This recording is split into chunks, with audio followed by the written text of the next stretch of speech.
besar di Semenanjung Tanjung. Betul? Oleh dan itu dengan seluruh kekuatan para bupati yang ada di Jasial itu, kami bersikap dan berkomitmen untuk sampai kapanpun tidak akan melepaskan wilayah ini masuk ke wilayah itu. Pak Bupati, itu akhirnya itu dan seluruh majelis bupati yang saya hormati, ini bentuk penegasan dan keberpihakan kita. Bahwa sekali lagi sampai kapanpun tidak ada orang-orang yang menyatakan bahwa wilayah Enam Dusun ini adalah wilayah Kabupaten Serang bagian barat. Kita punya bukti sejarah yang nanti akan disampaikan juga oleh Pak saudara sekalian apabila itu diperlukan terkait dengan kepemilikan Enam Dusun yang ada di wilayah Tanjung Sial. Jangan karena kepentingan orang per orang kemudian mengganggu stabilitas masyarakat yang ada di Enam Dusun Tanjung Sial. Oleh dan itu dalam kesempatan ini saya ingin sampaikan buat kita sekalian bahwa respon Pak Bupati ini luar biasa. Sekali lagi saya bilang respon beliau luar biasa. Bahwa kita telepon beliau angkat, SMS beliau jawab. Ini sebagai apa? Bukti keberpihakan beliau kepada kita yang ada di Tanjung Sial. Yang menjadi argumentasi gugatan permohonan yang disampaikan oleh Pemda Maluku Tengah. Jadi begini, bulan Februari putusan MK 123 keluar.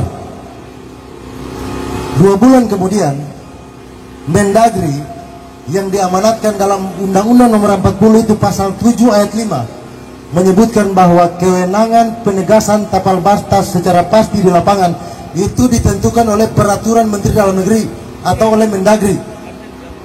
Atas dasar itulah Mendagri mengutus tim penegasan tapal batas, tim Bakasurtanal, kemudian tim dari Mendagri untuk turun ke daerah tapal batas di Kalimala, saudara-saudara. Mereka turun semua. Maluku Tengah juga tahu itu.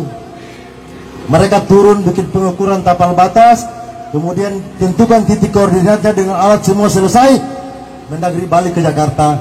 Terbitlah Permendagri nomor 29 tahun 2010. Nah, karena menyangkut dengan batas Kecamatan Amahai Seram Utara sebelah timur itu dicantumkan dalam Permendagri bahwa batasnya ada di Kalimala, Maluku Tengah menjadi protes. Pemda kemudian bikin gugatan. Mereka menggugat kewenangan Mendagri soal penetapan Permendagri tersebut di Mahkamah Konstitusi, saudara-saudara. Lalu yang waktu itu melakukan gugatan mewakili Pemda itu Abdullah Tuasikal selaku Bupati dan Asis Maulete selaku Ketua DPRD. Gugatan SKLN, sengketa kewenangan lembaga negara. Anda tahu Mahkamah Konstitusi jawab apa? Gugatan saudara-saudara ini itu adalah uji material, bukan kewenangan Mendagri. Karena di pasal 7 ayat 5 itu menyebutkan jelas Undang-Undang Nomor 40 2003 bahwa penegasan tapal batas itu adalah kewenangan Mendagri, bukan kepala daerah. Kenapa yuk gugat ini ke sini? Ini kan mubazir, saudara-saudara. Sekarang saya tanya, pernah tidak Pemda ini lewat dia punya humas umumkan kepada publik bahwa katong sudah gugat Permendagri tapi kalah? Pernah. Mereka cuma bilang Permendagri melawan putusan MK, tapi mereka tidak pernah buka fakta bahwa Permendagri ini digugat di Mahkamah Konstitusi. Lalu lahirlah putusan Mahkamah Konstitusi. Isinya apa?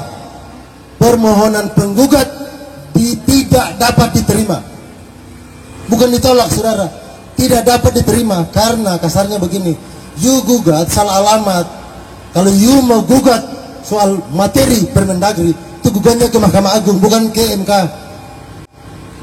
Lalu Mahkamah Konstitusi mengeluarkan putusan, tidak lagi pertimbangan panjang-panjang, saudara, karena waktu itu Mendagri diwakili oleh tim hukum yang juga ada profesor di dalamnya. Lalu Mahkamah Konstitusi memutuskan bahwa permohonan pemohon tidak dapat diterima. Apakah sampai di sini pemerintah daerah berhenti? Tidak, saudara-saudara. Mereka kemudian melakukan uji material Permendagri ini ke Mahkamah Agung.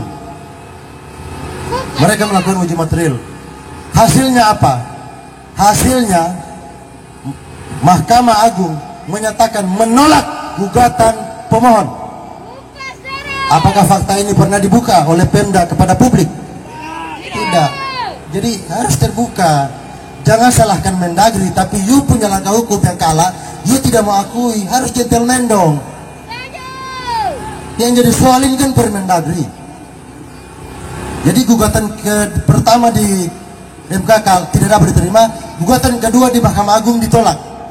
Apakah sampai di sini Pemda berhenti? Tidak. Beberapa bulan kemudian, memasuki tahun 2021, itu ada 10 orang tokoh masyarakat dari Jasirah Lehitu dan perbatasan El Paputi ini diduga kuat mereka ini disupport oleh Pemda. Mereka melakukan gugatan yang sama. Mereka gugat Mendagri punya aturan ini di Mahkamah Agung. Konsideran argumentasinya ya sama yang dipakai oleh penggugat pertama. Tapi faktanya apa? Mahkamah Agung menyatakan permohonan pemohon tidak dapat diterima. Apakah fakta ini pernah dibuka oleh Bupati kepada publik? 12 tahun ini tidak pernah dibuka kan? Mungkin teman-teman wartawan juga kaget kan? Jadi fakta kayak begini harus dibuka, harus jujur, akui kenapa permohonannya ditolak atau tidak dapat diterima, saudara. Pertama begini, karena permohonan yang disampaikan ke Mahkamah Agung untuk uji material Permendagri itu telah kadaluarsa melewati 180 hari, tidak sesuai dengan ketentuan peraturan Mahkamah Agung. Mereka sudah tahu bahwa waktunya sudah kadaluarsa. 1 tahun setelah Permendagri terbit baru mereka gugat. Ini kan akal-akalan. Dan mereka pakai satu konsorsium pengacara yang sama. Mulai dari gugatan pertama sampai dengan terakhir, satu pengacara itu saja. Pertanyaannya, berapa uang rakyat yang Pemda habiskan untuk membayar pengacara saudara Andi Muhammad Asrun CS? Kenapa gugatannya yang 10 orang itu ditolak? Karena nebis in idem. Karena isinya sama dengan yang sebelumnya, saudara. Dan gugatannya sudah melewati batas daluarsa 180 hari. Setelah mereka melakukan 3 kali gugatan ini kalah, mereka pulang ngamuk di daerah. Fakta ini tidak pernah dibuka di publik. Ini kan persoalan kepeng saja. Tapal batas sejatinya bukan soal wilayah, saudara, soal uang. 63,1 miliar telah berpindah ke DAU SBB sejak tahun 2009. Kalau kita mau bikin kalkulasi akal-akal pendek begini, 2007-2008 itu DAU Maluku Tengah 500 miliar. Begitu Maluku Tengah melakukan gugatan di MK, itu DAU, dan setelah itu Permendagri terbit, DAU kita berkurang 63,1 miliar. Kalau kita pakai logika, siapa suruh you gugat? Ngapain you gugat? Yang mengakibatkan uang kita 63 miliar pindah. Kalau mereka mau bangun isu idealisme Maluku Tengah lewat isu tapal batas yang hampir setiap mendekati momen pemilu, isu tapal batas ini digelontorkan, saudara. Pasti dipanaskan lagi.